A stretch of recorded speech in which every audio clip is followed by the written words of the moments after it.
ગુજરાતમાં ખેડૂતો હાલ વીજ કંપની સામે તેઓ મોરચો લઈને બેઠા છે, કારણ કે તેમના ખેતરમાં જે થાંભલા નાખવામાં આવી રહ્યા છે તેનું પૂરેપૂરું વળતર નથી મળતું અને જે વળતર ખેડૂતો કહી રહ્યા છે તે પ્રમાણે નથી મળી રહ્યું. આ મામલે સુરેન્દ્રનગરના કોંઢ ગામના ખેડૂત અને મોરબીના જેતપર ગામના ખેડૂતો છેલ્લા લાંબા સમયથી લડાઈ ચલાવી રહ્યા છે અને ગઈકાલે મોરબીના ખેડૂતોએ રસ્તો ચક્કાજામ કર્યો હતો અને ત્યારબાદ પોલીસ પણ ત્યાં આવી હતી અને પોલીસે ખેડૂત અને ખેડૂતના પરિવાર ઉપર લાઠીચાર્જ પણ કર્યો હતો અને તેને જ લઈને અત્યારે રાજકારણ પણ ગરમાયું છે. ત્યારે ખેડૂતો વિશે વાત કરવા માટે આમ આદમી પાર્ટીના નેતા પ્રવીણ રામ આપણી સાથે જોડાયા છે. આપણે તેમની પાસેથી સમજીશું ખેડૂતોનો મુદ્દો શું છે અને શા માટે પોલીસ દ્વારા આ પ્રકારનું વર્તન કરવામાં આવી રહ્યું છે. પ્રવીણભાઈ, નવજીવન ન્યૂઝમાં આપનું સ્વાગત છે. જી આભાર ભાઈ.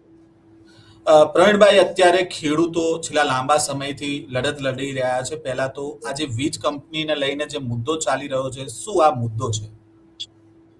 જુઓ, જે આ મુદ્દો આમ તો ઘણા સમયથી લાંબા સમયથી ચાલતો આવતો મુદ્દો છે, પરંતુ ક્યાંક ખેડૂતોએ હિંમત કરીને એનો વિરોધ કરે છે.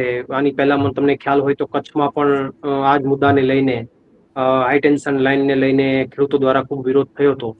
એમને તંત્ર દ્વારા કોઈ પણ રીતે ડામી દઈ અને તંત્રએ અને વીજ કંપનીઓએ પોતાનું ધાર્યું જે છે કરાવેલું આપણે કચ્છમાં પણ દાખલા જોયેલા છે.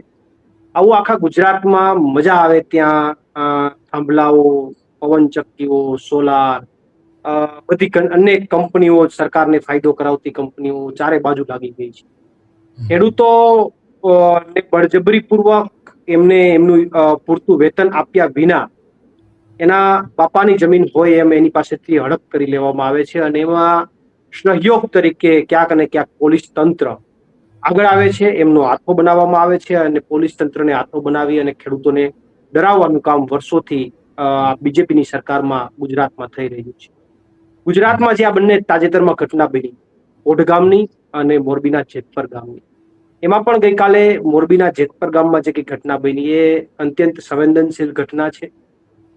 ખેડૂતોની ટીંગાટોળી કરવી, એની અટક કરવી, ત્યાં સુધી તો ઠીક છે કે આપણે ગુજરાતમાં આવા વરવા દ્રશ્યો જોયા છે, બહુ મોટી વાત નથી.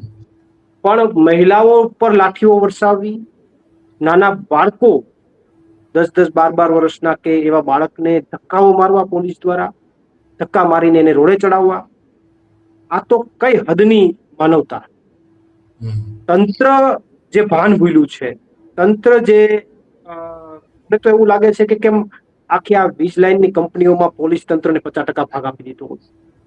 એ હદે વર્તન કરે છે. ભાઈ, તમારી ડ્યુટી છે લો એન્ડ ઓર્ડર માટેની, તો લો એન્ડ ઓર્ડર માટેની ડ્યુટીની અંદર તમે એટલી હદ સુધી જાઓ કે ગુજરાતનો મારો ખેડૂત હેરાન થાય, પરેશાન થાય, અને એ તો એની માગણી કરી રહ્યો છે, એના ખેતરમાંથી વીજ લાઈન પસાર થાય છે, તમારા ખેતરમાંથી ચાલો કાઢીએ. જેટલા પણ પોલીસ તંત્રના અધિકારીઓ અને કર્મચારીઓ જે કંઈ પણ નોકરી કરે છે એના ખેતરમાંથી ચાલો વીજ લાઈનના થાંભલા કાઢીએ. કેટલાને મંજૂર છે? એ તો જેના ખેતરમાંથી નીકળે એને વેદના હોય, પીડા હોય, એ ખેડૂતને પોતાની વ્યથા હોય, એને શું કામ ન હોય? કારણ કે ઠીક છે ને, વળતર આપે તો એ જેટલા માની લો કે સ્ક્વેર ફીટ જ્યાં જેટલામાં પોલ લાગે એટલું જ વળતર આપે તો એ પોસિબલ પણ નથી. કારણ કે એક પોલ લાગવાથી જમીનની કિંમત સીધી ડાઉન થાય, તમારી જમીનની માર્કેટ વેલ્યુ છે ડાઉન થાય, ભવિષ્યની અંદર પણ ખેડૂતને પ્રોબ્લેમ થાય. છતાં પણ ખેડૂત યોગ્ય વળતર મળે તો રાજી થતો હોય, તો યોગ્ય વળતર પણ ન આપવું અને જે કંઈ પણ વીજ કંપનીઓને નફો મળે એ નફો પોતે પચાવી જવું, એટલા માટે આ જે કંઈ બર્બરતા ગુજરાતમાં આચરવામાં આવી રહી છે એ મને એવું લાગે છે કે ખૂબ જ દુઃખદ છે અને સમગ્ર ગુજરાતના ખેડૂતોએ આ મુદ્દે એક થવું જોઈએ. પણ પ્રવીણભાઈ, અધિકારી તો કહી રહ્યા છે કે પરિપત્ર મુજબ જે પરિપત્રમાં છે એ મુજબ વળતર ચૂકવવામાં આવશે, તો શા માટે ખેડૂતો લેવા માટે તૈયાર નથી? પરિપત્રમાં તો ગુજરાતમાં એ પણ છે કે દારૂબંધી છે. ગુજરાતમાં ક્યાં તમે એવો કિસ્સો સાંભળવા તમને મળ્યો, જોવા મળ્યો કે જે કંઈ પણ દારૂ વેચતા હોય, બુટલેગરો હોય, એની પોલીસે ટીંગાટોળી કરી, એની ઉપર લાઠીચાર્જ કર્યો હોય? પરિપત્ર અને ગુજરાતમાં નિયમ ને કાયદો કાનૂન તો એ પણ છે કે ક્યાંય ડ્રગ્સ ન વેચાવવું જોઈએ, કોઈ જમીન હડપી ન જવું જોઈએ, કોઈ ભૂમાફિયાઓ, કોઈ રેતી માફિયાઓ ખનન ન કરી જવા જોઈએ. ક્યાં પોલીસે જઈને એટલી બધી મર્દાનગી બતાવી છે કે ત્યાં જઈને સિંઘમ બની ગયા છે? કયા બુટલેગરના ઘરે જઈને પોલીસ સિંઘમ બની છે? કેમ મારા સામાન્ય ખેડૂતના ખેતરમાં જઈને સિંઘમ બને છે? કારણ એટલું છે પ્રવીણભાઈ, પરિપક્વના. ગઈકાલે જે ઘટના આપણે જોઈ કે જે મહિલાઓએ કેળમાં એમનું બાળક હતું, એમના ઉપર બી લાઠીચાર્જ થયા. અગાઉ પણ મોરબીમાં એવું જોયું છે કે જે ખેડૂત પરિવાર સાથેનું બાળક હતું એને પણ પોલીસ વાનમાં બેસાડી દેવામાં આવ્યું. તો આ કાર્યવાહીને તમે કેવી રીતે જુઓ? જો જે ગઈકાલે કાર્યવાહી થઈ પોલીસ દ્વારા જેતપર ગામની અંદર, એ કાર્યવાહી ને હું સખત શબ્દોમાં વખોડું છું. ત્યાંની પોલીસ તંત્ર, ત્યાંના એસપી, ત્યાંના પોલીસ પ્રશાસન ને પણ હું કડક શબ્દોમાં કહું છું કે તમારી આ કાર્યવાહી યોગ્ય નથી ખેડૂતો માટેની. અને આ કાર્યવાહીની આવનારા દિવસોની અંદર તમારે ખેડૂતો, ગુજરાતના ખેડૂતો આ કાર્યવાહીને લઈને એક થશે, ચોક્કસથી એક થશે. આ મુદ્દે ગાંધી ચિંધ્યા માર્ગે લડાઈઓ પણ લડશે. પણ મહત્વની વાત એ છે, તમે જે વાતને વાગોળી કે ભાઈ એક નાનું બાળક કેડમાં હોય અને એની ઉપર લાઠીચાર્જ કરવો હોય, એને પોલીસ વાનમાં બેસાડી દેવા, એટલી હદે બર્બરતા છે. તમને શું કંપનીઓ, હું તમને એમ કહું કે તમને કંપનીઓ પાસેથી કઈ ન મળતું હોય તો એટલી બધી બર્બરતા શું કામ? આનો મતલબ તો સીધો એવો થાય છે, કંપની કંઈક તમારા ખીચામાં નાખે છે, તમારા ખીચા ભરે છે, એટલા માટે તમે બધું કાયદાનું ભાન ભૂલી અને તમે ત્યાં વળગી ગયા છો. તમે લો એન્ડ ઓર્ડર સાચવવા જાઓ છો, તમે જ લો એન્ડ ઓર્ડરનો ભંગ કરો છો એનું શું? તમે જ લોકોને મારો છો એનું શું? જે બોટાદની અંદર કડદા કાંડની અંદર જે ખેડૂતો સાથે અત્યાચાર થયા, ત્યાં પોલીસે એવી બયાન આપ્યું કે ભાઈ એ તો કંટ્રોલ કરવા માટે લાઠીચાર્જ. અરે ખેડૂતો ઘરમાં જતા રહ્યા, પછી ત્યાં લાઠીચાર્જ ઘરમાં શેનો કંટ્રોલ કરવાનો? રોડ ઉપર કોઈ હોય, કોઈ આંદોલન કરતું હોય, તમે કંટ્રોલ કરવાની વાત કરો તો બરોબર છે. ખેડૂતો ઘરમાં ઘુસી ગયા પછી કંટ્રોલ? અને અત્યારે કયા ખેડૂતે ત્યાં હુમલો કર્યો કે કયા ખેડૂતે કોઈ એવી પરિસ્થિતિનું નિર્માણ કરી દીધું કે તમારે મહિલાઓ પર લાઠીચાર્જ કરવો પડે, તમારે નાના બાળકોને ન છોડવા પડે? તો આનો તો સીધો મતલબ એ થાય છે કે કંપનીઓ સરકારના ખીચા ભરે છે, પોલીસ તંત્રના ખીચા ભરે છે, અને એટલા માટે પૂરી તાકાતથી આ લોકો ઉતર્યા છે, હિટલર શાહી ઉપર ઉતર્યા છે કે કોઈ પણ ભોગે અમારા સાડુભાઈની કંપની જે છે એના વીજ લાઈનના થાંભલા નખાવા જ જોઈએ. પણ અધિકારી તો પ્રવીણભાઈ એવું કહી તમારે રહ્યા છે કે આ ઈચ્છા વિકાસનું કામ કોઈ છે. નોકરી કરતા હોય તેના વિકાસનું તમારે, હા એમાં અધિકારીની વાત સાચી છે, એમના પોતાના વિકાસનું કામ છે. થાંભલા નખાઈ જાય તો હપ્તો આવવાનો છે ને, એના વિકાસ થવાનો છે તો મને ખ્યાલ છે. એ અધિકારીઓના બધા જે છે એમના ડેટા ચેક કરો, પેલા કેટલી પ્રોપર્ટી હતી ને અત્યારે કેટલી પ્રોપર્ટી છે. એ તો થાંભલા નખાઈ જાય એટલે હપ્તો આવવાનો હોય. વિકાસ 100% થવાનો છે એનો, ભાજપ વાળાનો. ખેડૂતો તો પાયમાલ થવાના છે. અને તમને એટલી બધી પેલી હોય કે ભાઈ વિકાસનું કામ છે, તો ખેડૂતોને માર્કેટના ભાવે જમીનના ભાવ આપી દો ને, લઈ લો તમારી જમીનને, પછી નાખો થાંભલા તમારે જેટલા નાખવા એટલા. અને કાં કંઈક એમનું યોગ્ય નિરાકરણ કાઢો, યોગ્ય વળતર આવવું જોઈએ, અને કાયમી માટેની રોયલ્ટી હોવી જોઈએ. વર્ષો થાંભલો એકવાર નાખ્યા પછી કંપની કાયમી માટે કમાય અને ખેડૂતને કાંઈ નહીં આપવાનું. કેમ ભાઈ? 7-12-8માં ખેડૂતનું નામ છે, ખેડૂત ખાતેદાર છે, એનો હક છે, એ જમીન એના બાપાની છે. એમાં તમે એને વળતર વિના આ રીતે જોખમીથી એની પાસેથી ન લઈ શકો. તો મારું કહેવાનું એ છે કે વિકાસની જો વાતો જે કરતા હોય અધિકારીઓ, એ અધિકારીઓના ઘરે પેલા તો દરોડા પાડવા જોઈએ, જનતા રેડ પાડવી જોઈએ કે કેટલી પેલા હું પ્રોપર્ટી હતી ને હવે હું પ્રોપર્ટી, કોનો વિકાસ છે એ ખબર પડે. વિકાસ એનો થવાનો છે, કારણ કે થાંભલા નહીં નખાય તો હપ્તો નહીં આવે સાહેબ પાસેથી ઉપરથી, તો ક્યાં જાય? એટલે મૂળ વાત એ છે, અને હું તો એવું માનું છું કે જ્યાં જ્યાં ભાજપને સ્થાનિક સ્વરાજ્યમાં પણ મતદાન આપી અને જે કે પણ જીતાડવા માટે જે બધાએ ખૂબ મહેનત કરી, એ બધાનો હું ખૂબ ખૂબ આભાર માનું છું કે આજે ગુજરાતના ખેડૂતને આવા દિવસો જોવા પડે છે. અત્યારે પ્રવીણભાઈ, ખેડૂત પોતાના ખેતરમાં નથી જઈ શકતો એવી પરિસ્થિતિ ઊભી થઈ ગઈ છે. હા, કોડ ગામની અંદર પણ મને ત્યાંથી ઘણા બધા, મારી તબિયત ખરાબ હોવાના કારણે હું ગ્રાઉન્ડ ઉપર નથી ઉતરી શક્યો, પણ મને ત્યાંના ખેડૂતો સાથે સતત મારો ફોનમાં સંપર્ક ચાલુ છે. અને ગઈકાલે જેતપર ગામના ખેડૂતો દ્વારા પણ મને ફોન થયો હતો અને મારી ચર્ચા પણ થઈ હતી. એમના ખેતરે જવા નથી દેવામાં આવતા, ખેતરે જાય છે તો ટીંગાટોળી કરીને બહાર કાઢે છે, પોલીસના કાફલા ઉતરી ગયા છે. મને તો એ નથી સમજાતું, એક સાથે ઢગલાબંધ પોલીસ આવી જાય છે, હજારોની સંખ્યામાં, 200-500 જેટલી પોલીસ આવી જાય છે. ક્યાંથી આવે છે ખબર નથી પડતી.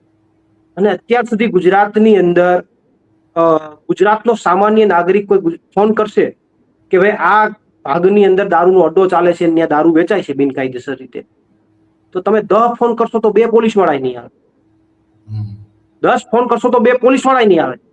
બહુ ફોન કરીને હેરાન કરશો તો પોલીસ વાળાનો ફોન આવી જાય બુટલેગર કે ફટાફટ તું જરાક તારું બધું સગે વગે કર, પછી અમે આવીએ. ક્યાંય કોઈ મર્ડર થઈ ગયું, ક્યાંય કોઈ એવી ઘટના બની ગઈ, ક્યાંય કોઈ ડ્રગ માફિયા નીકળો, કોઈ જમીન માફિયા નીકળો, અરજી કરશો, ફોન કરશો, 2 પોલીસ વાળાને સમય નથી આવવાનો. પણ અહીંયા તો ખબર નહીં કેમ એને સેટેલાઇટ થી ખબર પડી જાય છે. ખેડૂત જેવો ખેતરમાં જાય એટલે ધાડે ધાડા ઉતરી જાય પોલીસને. કેમ તમારું ખેતર છે? એના બાપાનું છે, 7, 12, 8માં એનું નામ છે, એમની પેઢીએ એના માટે એક જમીનનો હક આપેલો છે, અને તમે એને કઈ રીતે જતા રોકી શકો? કયો કાનૂન છે આ દેશનો, કયો કાનૂન છે કે મારા ગુજરાતના ખેડૂતને એના ખેતરે જતા રોકી શકે? કયું પ્રાવધાન, કયો કાયદો, કઈ કલમ? અધિકારી પેલા એ તો જણાવે, ખેડૂતને એના ખેતરે જતા કયા કાયદાની અનુસાર રોકી શકાય? તો કાયદાનો ભંગ તો અધિકારીઓ કરી રહ્યા છે, એની ઉપર એક્શન લેવાવી જોઈએ. પણ ચાલે છે બીજેપીના રાજમાં, એમને એવું છે કે ભાઈ અમારી પાસે સર્વસત્તા છે, અમે ગમે એમ કરીને દબાવી દઈએ, ગમે એમ કરીને પાડી દઈએ. તો આ તો ગુજરાતનો ખેડૂત છે, જો એકવાર એની આતેડી કકડી, નાના બાળકો ઉપર અત્યાચાર થયો, મહિલા ઉપર અત્યાચાર થયો, તો એના પરિણામો આવનારા દિવસોમાં ચોક્કસથી તમામે ભોગવવાના રહેશે. પ્રવીણભાઈ, અગાઉ ભૂતકાળમાં આપણે જોયું છે કે જ્યારે પણ ખેડૂતોને જરૂર હોય છે અથવા તો જ્યારે પણ ખેડૂત માટે લડવાનું હોય છે, ત્યારે પ્રવીણ રામ અને એમના જૂના સાથી હંમેશા તંત્ર સામે લડતા હતા. તંત્રને ઘણી વખત નિર્ણયો પણ બદલવા પડ્યા છે અને તંત્ર ચૂક્યું પણ છે. હાલ જે પરિસ્થિતિ જોવા મળી રહી છે, પ્રવીણ રામ, તમે જેમ કહ્યું કે તમે હોસ્પિટલમાં હતા, તમારી તબિયત નાદુરસ્ત હતી, પરંતુ તમારા જૂના મિત્ર જે ભાજપમાં ગયા, અને તેમણે ભાજપમાં ગયા ત્યારે પણ કીધું કે ખેડૂતો માટે લડવાનું હશે તો એ પહેલા તેમણે ત્યાં આવીને ઉભા રહેશે, પરંતુ સુરેન્દ્રનગર જે એમનું હોમટાઉન છે ત્યાં પણ ખેડૂતો માટે ન ઉભા રહ્યા. તેને લઈને શું કહેશો? શું હવે ખેડૂત નેતાઓ પર જે ખેડૂતોને આશા છે હવે ગુમાવી રહ્યા છે? જો બીજેપીમાં જે કોઈને પણ ભરતી કરી દેવામાં આવે, એમને ત્યાં મોઢે ટેપપટ્ટી લાગી જાય છે, અને એમને પણ જે કઈ ચિઠ્ઠીમાં આવે એ પ્રમાણે બોલવાનું હોય છે. જે સ્થિતિ અત્યારે ગુજરાતના ખેડૂતોમાં છે, ગુજરાતના ખેડૂતોની અંદર, એમને તો જો કે ભૂતકાળની અંદર ઘણા બધા એવા બયાનો પણ કરેલા કે ભાઈ ખેડૂત માટે પ્રવીણ રામ તો 12 મંદિરમાં છે, ખેડૂતોની લડાઈમાં આમ છે, તેમ છે, ઘણી બધી વાતો કરેલી. ઠીક છે, મેં એમને સ્વસ્થ મને જવાબો આપેલા, પણ હું સ્વીકારું કે ચાલો 12 મંદિરમાં છું, અને હું અત્યારે 12 મંદિરનું છોકરું છે, થોડુંક અમે માંદું પડ્યું એટલે દવાખાને દાખલ થયું હતું. પણ કોલેજ વાળા ક્યાં ગયા?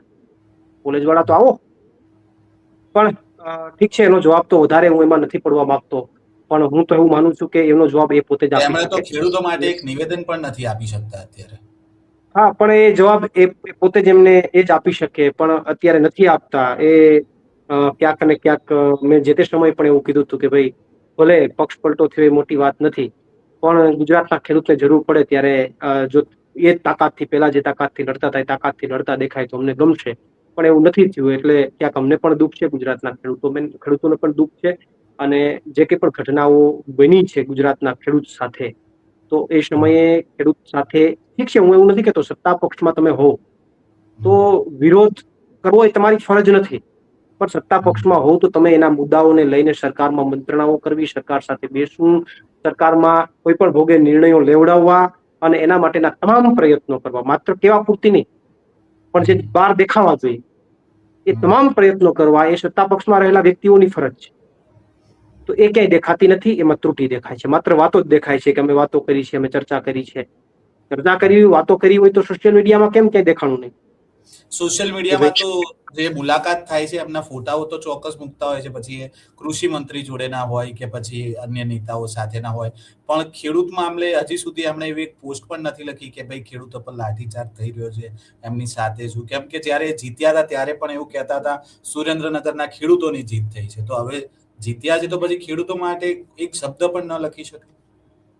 જુઓ, જે તે સમયે યાત્રા નીકળી ત્યારે પણ હું વ્યક્તિગત એમને ટાર્ગેટ નથી કરતો, જનરલી બીજેપી ટાર્ગેટેડ મારી આ વાત છે કે જ્યારે યાત્રા નીકળી ત્યારે પણ મેં એ વાતને ગુજરાતના ખેડૂતો અને ગુજરાતના લોકોએ આ વાતને સ્વીકારેલી હતી કે ભાઈ એમાં જે કંઈ લોકો થઈ રહ્યા છે એ બીજેપી દ્વારા પ્રેરિત લોકો છે.